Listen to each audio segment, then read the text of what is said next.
Welcome to Veterans United, a program sponsored by the Firewatch, Northeast Florida's fight to end veteran suicide. I'm Nick Howland, Navy veteran, your host, and Executive Director of the Firewatch. In this program, you'll meet 2 or 3 veterans who will share their challenges and experiences since leaving active duty. You'll also meet a couple civilians who are doing great things for veterans here in Northeast Florida. In the meantime, you can help. There's a role for everybody. Visit thefirewatch.org and register as a watchstander. Learn to identify the risk signs of veterans in crisis. Learn to get veterans the help they need. Together, we can end veteran suicide here in Northeast Florida. Enjoy the program.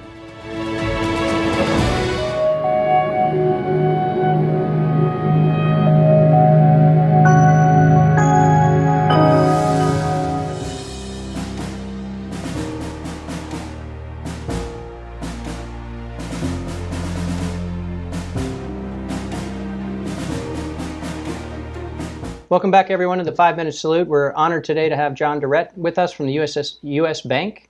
I'm always ready to go USS whatever. It's just U.S. Bank. But John, how are you? I'm doing great. Good. Thanks for joining us today, John. What are you doing at U.S. Bank these days?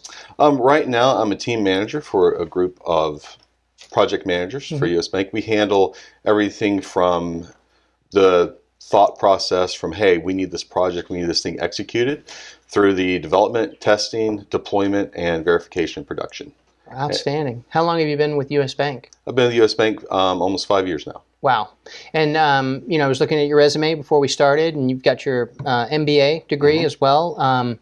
But you're a naval veteran. Where did it all start for you? It started in Greenville, North Carolina, where I made some mistakes in high school. And don't we all? Yes, we all. And I thought the Navy would be a good chance to explore the world, get some college education, and further my skill set and contribute to the country. Outstanding. And so you went through Great Lakes, and then you ended up on what? Ended up on the USS George Washington, CVN 73. It's now stationed out of Japan. I did electronics communications there, electronics technician for the communications. Did a total of 4 years on the carrier. I had my 2 years of schooling first. Right. And then I decided to transition out and went to work for AT&T as a communications technician. Well, where did you go on the Washington? How many deployments did you guys make, and where were you? While I was on there, I did 3.5 deployments. I left in the middle of a deployment. The first trip was great. We hit all the great Mediterranean ports. And then like Corfu and yeah. Okay, but 3.5 in 4 years, unbelievable. You've spent a lot of time at sea. Understandably, then maybe it was a little time for a break. So, what did you do at AT&T? AT&T, I was a communications technician there. Worked on central office equipment, fiber optics, standing up communication switches. And where did you do that physically? I did that physically. Started out in Orlando, and then we were open offices in Tennessee, so we moved up there. And where in Tennessee? Nashville, greater Nashville area. Okay. And so when did you get into the reserves? It was shortly after, I would say within 1.5 years after leaving the Navy. I just wasn't finding that good sense of camaraderie in the civilian world. So I decided to, rejoin the reserves. I missed the military, but I didn't miss it enough to go back full time. Right. Yep. I joined the reserves, and during the time in the reserves, I still felt like I wasn't done contributing to my country. So I cross-rated to intelligence specialist, completed that training, and then obviously this is around the time of the 9/11. Ended up being voluntarily deployed down to Guantanamo Bay.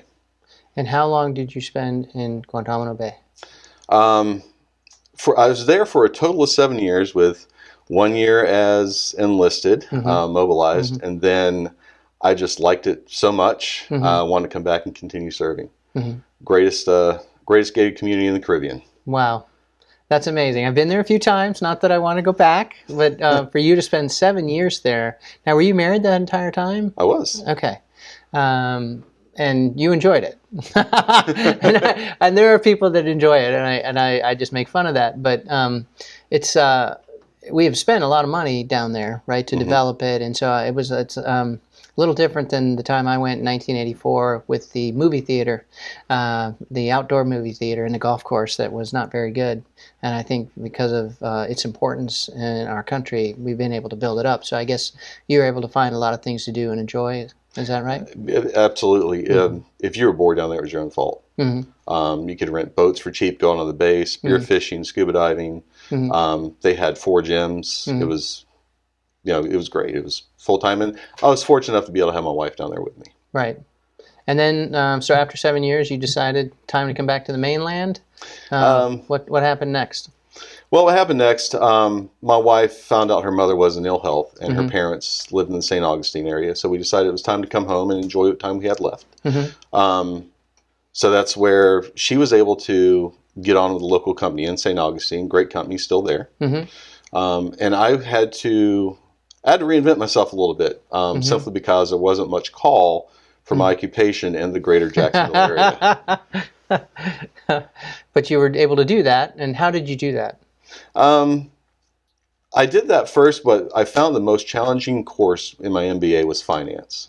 And the way I take on challenges is if this challenges me, I'm going to learn more about it. I want to do more with it, so it's no longer a challenge. So I ended up going into financial advising. And I was there for about a year total, year and a half, and it just wasn't a good fit for me. So then I found an opportunity as a project manager, and went over to start doing that. At U.S. Bank? No, it was another company. It was with a Mech Labs company. Okay, and then you got to U.S. Bank after that? I did. Back in 2016, me and a group of other coworkers were released to the competition. Right. And that was obviously one of the greatest things that ever happened to me. But within a couple months, I was working at U.S. Bank. Outstanding. And then in the community, I know you've served your country and your community throughout your entire lifetime, but now you're doing a little work with the Veterans Business Group, and what is that about?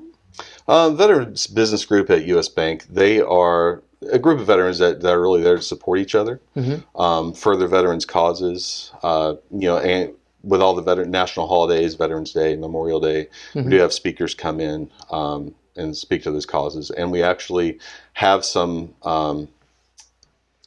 Habitat for Humanity type situation where we give veterans homes. Good. And so you create some of that camaraderie that you missed. Yes. Outstanding. Well, John, it's been a tremendous opportunity or an honor to speak to you, and thank you for all of your service. You've done some things that need to be done for our country, and I'm grateful that you decided to get back into the reserves and then devote yourself to our country the way you have, and you're still giving back, and so you probably will until you take your last breath on earth, which is what most veterans do. So, but we're grateful, and you've become qualified in the Fire Watch. And you spent your time, you've gotten certified, and we are grateful for folks like you that have done that. So thank you very much for your time. You're welcome. I appreciate it. And for everyone else out there, until the next time, watch out for everyone.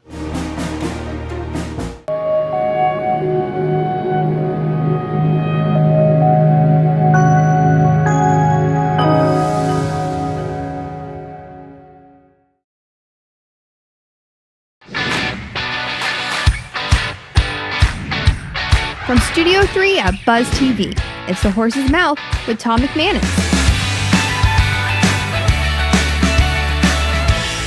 All right, time once again for Up Close and Personal here on The Horse's Mouth, of course on Buzz TV and at Tommy Mac's Place. My guest this time around is Alex Desjardins, who is with the Lending Bear Director of Human Resources. Hi, Alex. How are you? I'm good. Cheers. Welcome to the bar. Thank you for having me. Absolutely. Great to have you. So tell us about Lending Bear. Lending Bear is an organization that has 2 product lines. It has short-term, small dollar loans, commonly known as payday loans, and then we have pawn shops. Okay. And you own the pawn shops as well. We do. Oh, okay. How many of those do you guys have around town? So in all, we have them in 3 states, Alabama, Florida, and Georgia. Okay. In all, we have about 25 stores. Some of those stores are loan-only stores. Some of them are dual products, so loan and pawn. Here in Jacksonville, we have 8 stores, I think, altogether. Yep. And 3 of them are pawn shops. And then Okay. we have some that are really close by. Palatka and Stark also have loan and pawn shops. Okay. So when you say paycheck loans, in between paychecks, people need a little whatever bump, whatever, you got to pay an electric bill or rent, whatever it may be, you guys can provide that for them. Right. So it's commonly known as a payday loan. So Yep. we offer up to $500 in between pay periods. Okay. So, you provide your pay stub, your bank account information. You can get as much of up to $500 Okay. that moment. It's very quick. It doesn't take long at all to get a loan, and then you pay it back on your next pay period. Okay. So that's directly probably taken out of your check or no? No, actually, Oh, it's wow. not. Real flexible. Yeah, it is. Until you miss the pay date, right? Then it's not so much. But that's why you take the loan, right? You pay a high interest rate, but you need the money. You take the money, you pay it back, you pay a little Right. bit of VIG, and off you go. It keeps people, able. Afloat. It does. Yeah, Able absolutely. to pay their bills, feed their children. All right, let's talk about HR, because that's got to be challenging, right? From time to time, I mean, you probably deal with a lot of different instances and things and people, and trying to keep that all together. What's that like? It does, but I'm going to be honest. I was an adjutant in the Marine Corps for 20 years, and being that, people is what I do, right? I love to help people. I want to know what's best for their situation Okay. and best for the organization and make it work together. You were in the Marine Corps for 20 years? I was. Well, no kidding. What'd you do with the Marine Corps? What was your title there, or So- what was your job? For the first 10 years, I was an enlisted Marine, and I was aircraft maintenance. Okay. Right? Okay, yeah, So I yeah. did communications and navigations and intermediate level maintenance on aircraft. Okay. Wow. And- Where were you stationed? I was stationed at Cherry Point, North Carolina. Okay. I deployed to Iwakuni, Japan. I did. Wow. I came home. I moved. I ended up teaching electronics Okay. in an advanced school, and then I got accepted for a commissioning program. Wow. And then I went to North Carolina State, Okay. commissioned as a second lieutenant in the Marine Corps, Wow. and became an adjutant, which is kind of an administrative officer. Okay. And it's really the equivalent of HR in the Marine Corps. Okay. We speak a different language, but Sure. same intent. Okay. And you're from Wisconsin, northern part of Wisconsin. I am. How'd you choose the Marines over the other branches, and what age were you when you went in? Was it right out of high school? Did you do ROTC, or how'd you? How'd that all Wisconsin is unfold? very small, and there was no ROTC, but my parents Okay. were Marines, They both were Marines. Wow, no kidding. so there was no other choice. Right. It's either that or nothing, right? That's right. Yeah. Well, see, I got the my father was a B-24 bomber pilot in World War II. That's fantastic. He was older. But he told me when I was 15 and he was 65, he said, look, I think you could maybe get a football scholarship. And I don't know what level, but if you work hard enough, you can get it. Or you can go into the service like your older brother, Bob, who was an Air Force crew chief. And I was like, nah, I'm going to try the football route. You see Obviously it that worked worked out. out. Thank Right. goodness. But it was that's where I was at that time too. It was like, what am I going to do? Yeah. And obviously going with the military, really, thank you for your service, first a and pleasure. foremost. The ultimate sacrifice, but you learn a lot. And then when you get out, you really, you have a good start, I would imagine, right? With all the training you've been through and Yes. everything you've been through. There's a lot of life experience that comes around with being in the service. Right. Now, is your husband military as well? He's also a retired Marine. No kidding. Wow. Yeah, he's a retired Chief Warrant Officer. You look like Marine now that I'm looking at you. In a good way. That's a good thing. Like I can Thank tell you. you're strong and you're not taking any grief from anybody, which is awesome. Which you probably have to have that kind of personality when you deal with HR, right? Because you probably deal with some. You grief here and have to hold the line, Yeah. right? But again, I want to know what's best and what works out for you Sure. and the organization, of course. Okay. Organization comes first, but if we can make it work for you, we're going to make it work for Right, you. right. And that's one of the advantages of working for a small business, for an owner that is very family oriented and genuinely cares about his employees.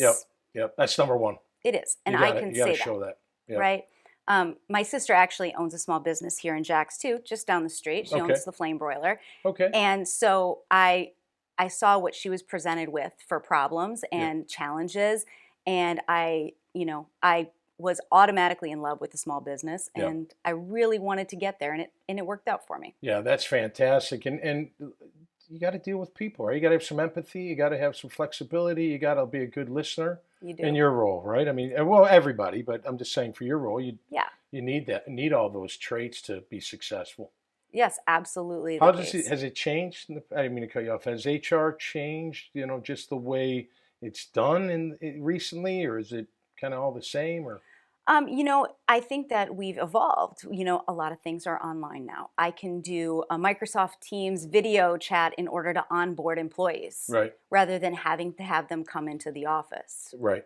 Okay. And that's fantastic, right? So we can get it all done, and they can start working immediately. Where in the past, we were stuck in a mindset that said, "Hey, everybody has to come in to the," and as a result of the pandemic, there have been some good things. Yeah. One of those things is we've become more efficient. Yeah, no doubt. And you don't have to meet just to meet, because I hate meeting just to meet. Exactly. In person, come on, let's just get on the phone or get on a Zoom. Let's hash it out. Let's get it done and move on with our lives. Final question. I often ask our veterans, the transition. Was it challenging for you to go from military life to civilian life? What was that like? It was actually extraordinarily challenging, and you don't think that it will be, right? You think that, hey, I've got a master's degree, I've got 20 years of experience, I'm gonna crush this. Right. And that's not what happens. You speak a completely different language. All of your acronyms are different. Yep. You approach life and business in the most efficient way possible, because that's what you've been taught, and that is not the same. Right. 20 years in, too. Right. It's a lot to break through. Ching, ching, ching, right? You got to get through there. All true. Absolutely. Alex, how can people find you guys at Lending Bear? We are easily found online. You can go to lendingbear.com and take an online loan. We have several locations here in Jacksonville. All you need to Google it and find the address, and we'd be more than happy to help you. All right. Well, thanks for being here, and thank you for your service. Pleasure. Really pleasure. Yeah, I love. Look, I love talking to people, hearing about different businesses and jobs and things that I wouldn't be involved in with HR. Maybe on the other side. Right. Right, getting yelled at by my HR director. All right, that'll do it for us this time around on Up Close and Personal, brought to you by the firewatch.org. A veterans suicide prevention program that we are proud and honored to talk about here on Buzz TV. Until next time, Jacksonville, be safe, stay cool. We'll see you right here on the Horses Mouth.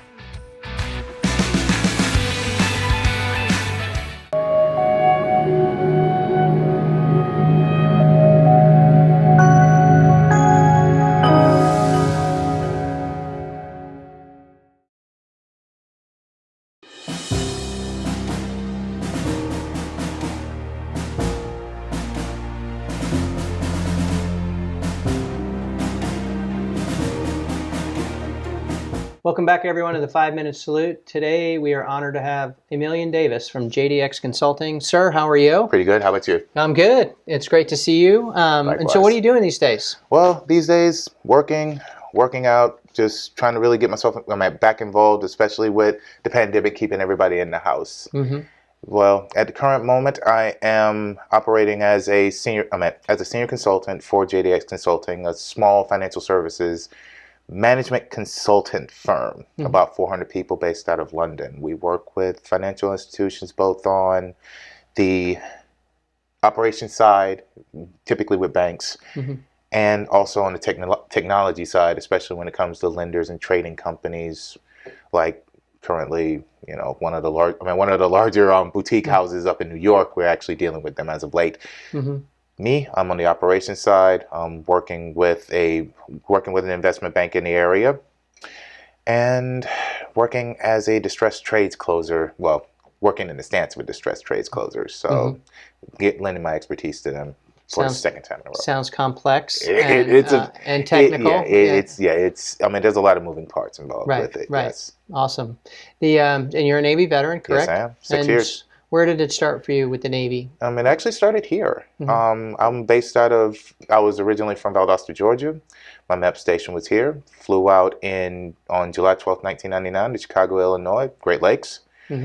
Was in Great Lakes for about a year and a half. taking care of my boot camp experience, my primarily A school experience. Left there as a fire controlman. From there, in between my A school, as we call it, and my C school, which is our specialty training, went to San Diego, California, the DD-963 USS Kincaid.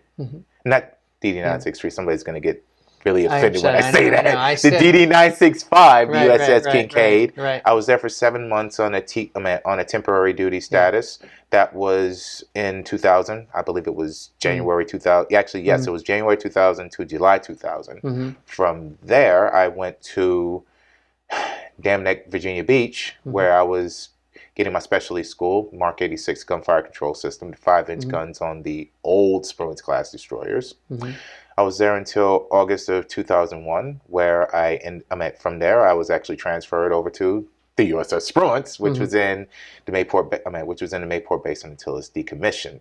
So I was there from August 2001 until March 2005. From there, me and the Spruance left the Navy at the same time. My ship sailed with both the Kincaid and the Spruance. Yeah. And I knew when you said the number of Kincaid, that was not right. But I knew that you would correct it, because we always remember those things. I tell people I've gone on a cruise before. It's a great thing with a number on it. Indeed.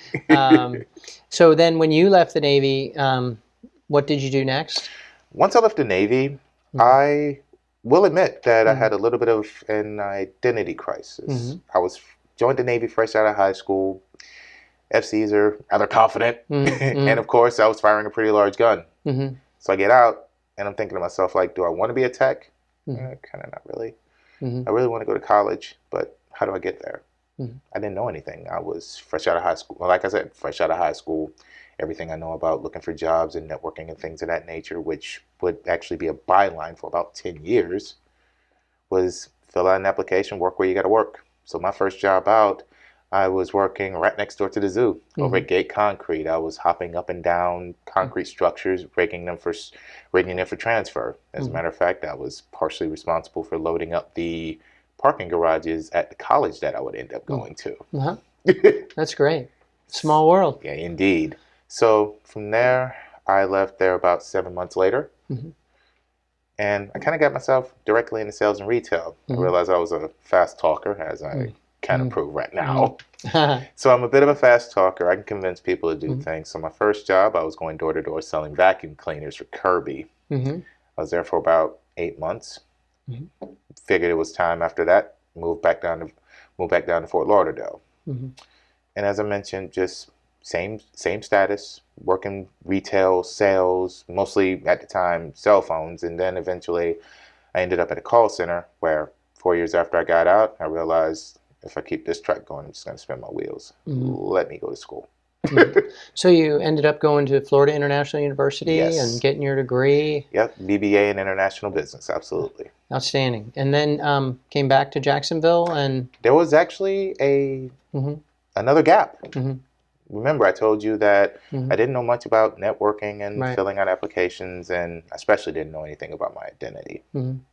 So I was effectively unemployed, doing odd jobs, doing day labor for another 2 years, trying to figure out how to break into a professional career. There's a lot of people who are actually going through that at the current moment. So I was just one of those individuals. So 3 years after kind of sussing and sorting it out and filling out applications, spray and pray and everything that everybody else does, I just decided, you know what, I'm going to do a renegade move. I'm like, let me find an email, let me send my resume, and let me just ask, what can you match me with? That's how I ended up here. I ended up doing a contract position with Deutsche Bank. I was there for about 1.5 years, but I was still a contractor. It wasn't anything promised. It wasn't anything permanent, but that was what I was looking for. So I was still kind of searching, and did another contract, another year. Everything was over with. Pandemic hits at the beginning of last year. Nobody's hiring. I'm in a funk. I just made a small error that actually made me lose an offer, and I was distraught. From there, I just realized I have resources. The first resource I decided to go to was Veterati. Introduced to a very kind man that the community probably knows by the name of David Trenholm. He introduces me to my Operation New Uniform. From there, the McManamans, both Pat and Michelle, Dr. Kim, and their system helped me get my head back in the game. I didn't know that a major part of what I was looking into was identity until then. Since then, I've gotten I've gotten the help in which I actually needed. I've gotten the confidence back which I was looking for, and I realized that I realized the difference between who I am and what I do. And I definitely need to take care of who I am regardless, so that, I'm more effective with what I do. And since then, making decent money, making a little bit of a difference. The people in which I'm actually offering my services to, they seem to appreciate it, and I'm actually here expanding myself and currently talking to you. And you're also qualifying with Firewatch, right? Yes, I am. I just went through the training. I just went through the training, and I realized that even though I've been through this training, it's actually something that I've been doing for a number of years. There's a few people that I know of who've actually went through it. One or two actually succeeded, unfortunately, but one, by the grace of God, or at least on a personal level, failed. One of my cousins, prior Army, one of my PTSD, my best friends, I didn't know it had happened, but 3 years ago, he made an attempt. Once again, me and him are both like grave overachievers, or at least we were when we were kids, because we were in the same gifted, high achieving classes, going through school until I left the small town of Quitman, Georgia, in 4th grade. So we were both there giving our teachers fits, and then I found out that he attempted to take his life because he is suffering from PTSD. So this is really something that's very important to me. Well, I thank you for doing that. I thank you for your kind words about Operation New Uniform. Just like everyone else that we interview on the show, you've had an incredible, resilient career.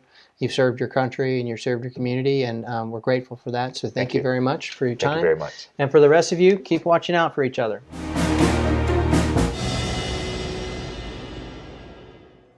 Thanks again for joining us on another episode of Veterans United. The Firewatch is Northeast Florida's fight to end veteran suicide. There's a role for everybody. Join us as a watchstander. Visit thefirewatch.org and learn to identify the risk signs of veterans in crisis, how to ask veterans if they need help, and how to get veterans the help they need. Together, we will end veteran suicide. The Firewatch, Northeast Florida's fight to end veteran suicide. Today is military... Okay, it was going so well.